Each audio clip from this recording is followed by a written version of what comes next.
Hello， 大家好，我係 Bosco， 歡迎收睇我哋心動家嘅 channel 嚇。天下武功咧就唯快不破嘅。咁啊，今一次咧我哋分到遠人天柱嘅二期呢邊咧有新開咗個新嘅示範單位嚟嘅。聽講呢一次咧仲係南北對流嘅一個樹廳動靜分佈5房嘅單位。咁啊，如果之前大家咧喺度了解緊遠人天柱嘅情況之下咧，咁啊今一期咧大家不容錯過翻啦。同埋咧附加上咗最新嘅呢個園林建設啦，同埋工程進度啦，都可以俾大家再去跟進一下，睇翻下個情況究竟係如何嘅。同埋呢一次咧，我會見到咧佢呢邊嘅車庫咧，好似裏面嘅內籠咧，亦都做好咗嘅。咁啊，希望咧可以幫到更加多嘅香港街坊咧喺灣區呢邊揀樓嗰陣時咧，有更加多嘅保障同埋信心嘅。咁啊，如果條片一陣有幫到大家嘅，點個 like 俾我，或者將個視頻 share 出嚟翻。我係 Bosco， 一陣去翻正片先。OK 啦，咁啊新鮮滾熱辣嚇，咁啊今一次咧我哋會翻到咗我哋遠人天柱一座呢邊嘅。咁啊，其實係我嘅認知裏面咧，我一直認為咧一座嘅兩個大面積咧係橫廳嘅，但係唔係喎。今日問咗銷售啦，阿 May 姐同我講完之後咧，原來係一個樹廳南北對流嘅戶型嚟㗎。咁我咧就要幫大家開箱一下先㗎啦。咁啊，首先第一件事一定係磚梯入伙，呢個一直以嚟都係遠人天柱嘅呢一個標配嘅磚享感受嚇。因為你之前我哋帶客嗰陣時咧，亦都有見過出面做嘅全部都係集成櫃，可以將啲玄關啲全部放入去嘅。咁然之後入嚟咧係一個子母嘅雙開門啊。咁啊，今一次咧天柱咧同我哋保利都一樣啦，佢冇做到玄關櫃嘅樣式出嚟嘅，後期需要自己去做翻個定製啦。咁啊，然之後呢個戶型咧佢係南北對流，動靜分佈5房單位。入到門口咧，最神奇嘅地方就係左同埋右咧各有一間房間嘅。首先睇翻右邊間房先。右邊間房咧喺一座呢邊咧，佢應該呢度咧就係以露台佈建嘅啦，亦都係屬一半面積嘅，因為呢個落地玻璃 feel 係 feel 到嘅。咁好嘅景觀，咁好嘅採光，如果可以做翻個死衣房咧，一定係完美嘅。所以咧，如果按照情景嘅設定嚟講咧，如果俾 Bosco 選擇咧，我入門口咧會將呢間房作為一個家政間，即係大眼仔擺放嘅地方。因為咧，我睇翻個成個 design 圖咧，佢呢一幅牆咧，佢完全可以拆咗佢嘅，咁可以做一個好大嘅趟門放喺呢邊。右手邊呢度咧，有2種處理方式，一種咧就保留呢個做翻個功能房，做 HiFi 房又得，做翻 game 房又得，做翻個雜物間又得冇問題，因為呢度望出去嘅視線咧就未必咁好嘅。但係咧第2種玩法咧就係呢幅牆可以 book 一半，30%啦，book 30%咧裏面可以做一個茶室，做個屏障咧就出翻我哋成個大廳呢邊嚟嘅。咁啊，我哋成個呢個廳嘅左右開間間隔咧，大約會有5.8米嘅，地板咧都係用翻咗呢一個油光磚啦。咁啊，大家所見到嘅全部都係我哋嘅交付標準嚟嘅，包括我哋嘅呢一個岩板咧都係交標嚟嘅。我覺得佢嘅天花今一次咧係做得非常之好特別嘅。即係有啲弧度嘅，佢唔係直角嘅，咁樣睇起身成個視覺嘅感覺咧，會比較舒服少少嘅。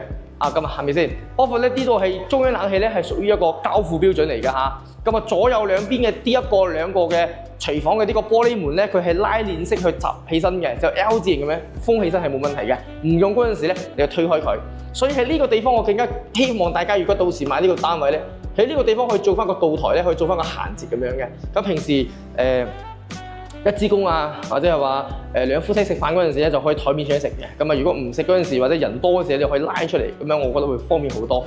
咁啊，成個廚房其實同我哋之前睇翻嘅一座嘅交付標準差唔多包括成個感覺上呢啲櫃嘅色調其實遠人天柱喺呢方面嘅處理不嬲都係比較優秀啲、比較出色啲嘅。更加民生少少啦，生活化啲嘅。咁呢邊係大星盤啦、摩人啦，咁啊望出去咧就係我哋成個園林景觀。咁啊，如果細心嘅觀眾咧，或者睇開咗嘅觀眾都知道嘅，佢相對於我哋上一次 update 嗰個情況嗰陣時咧，佢園林咧已經做好咗少部分俾大家見到噶啦。咁啊，然之後咧就係我哋嘅騎樓位置啦。該説不説，一座嘅景觀確實會差強人意少少嚇，因為一座咧佢對正住出去咧，首先呢邊係屬於3條路嘅交匯處嚟嘅。點講咧？首先上面咧做咗隔音棚啦，佢屬於深中通道嘅延長線嚟嘅。上面咧就應該冇咩影響嘅。面前呢條小路咧都冇咩影響，唯獨擔心嘅係南外環晚上嘅啲車流量咧大嗰陣時咧會有少少噪音。所以如果大家又中意呢個地段，又中意呢個質素，又中意呢一個銀碼，又想要呢個質素咧，封窗處理咧可能係當下目前比較好嘅處理方式之一嚟嘅。咁啊，可能咧講咗咁耐咧未報價錢啦。咁啊，我哋成一座嘅兩邊嘅140零方嘅佢嘅均價咧，從低至高咧係15,700到17,000之間嘅。景觀唔好嘅地方之下咧，我覺得低樓層都其實可以攞啲落嚟嘅啦。然之後咧就係裡面嘅正區啦。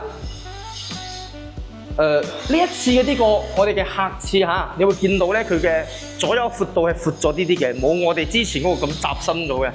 色調嘅顏色啊、胡桃木啊，包括呢一個佢乾濕分離嘅呢個樣式啊，其實睇起身咧美感非常之足夠嘅。咁然之後咧喺我哋嘅左右兩邊咧，分別仲有兩間房嘅，一間咧分別係南向啦，就望住我哋出面嘅呢一個街景嘅。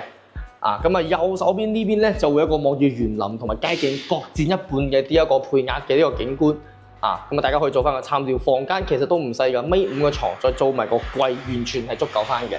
然之後入嚟轉角咧就係我哋嘅主人房啦。主人房當然標配都係我哋嘅帶埋套間㗎啦，係咪先？呢邊嘅套間咧，大家可以見到咧漢詩國雅魔人嘅呢啲嘢，全部都係標配嚟嘅。然之後咧，成個主人房咧，佢係非常之通透嘅，方方正正咁樣。呢邊全部做我哋嘅收納空間，衣櫥啊、梳妝台啊，呢邊咧全部係做翻我哋嘅活動休息區域嚟嘅，仲有靜添。如果大家係覺得房間太多，冇必要用太多嘅話咧，前面兩間房你任意 book 一間做翻一個連貫咧，都係完全冇問題嘅，非常之誇張。然之後咧，呢度以上咧就係幫大家新開張嘅142平方樹廳南北對流嘅戶型嚟㗎啦，價錢亦都報咗，再售嘅座數亦都係我哋當下介紹嘅呢個座數嚟嘅。希望大家可以中意翻啦，同埋可以幫更加多嘅觀眾朋友去做翻更加多嘅選擇同埋對比嚟嘅。當然咧喺市區呢個範疇裏面咧 ，Bosco 嘅呢一個樓盤嘅呢個熟悉度係比較高啲嘅。一陣咧，我哋再俾大家睇翻一個116平方嘅交付標準嘅 Vlog 嘅咧，俾大家做翻個參照喺一座呢邊嘅。稍後見。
OK， 今日同大家開箱咗我哋一座呢邊嘅142平方嘅樹廳啦。其實我覺得咧，樹廳咧點講咧？之前我帶好多客戶過嚟睇咧，好多人都會認為咧，即係我哋正常嘅2座嘅140平方咧會偏大少少啊。即係大得嚟咧，唔知好似房間又唔夠啊，又做唔到南北對流啊，會唔會產能過剩咁樣嘅問題嘅？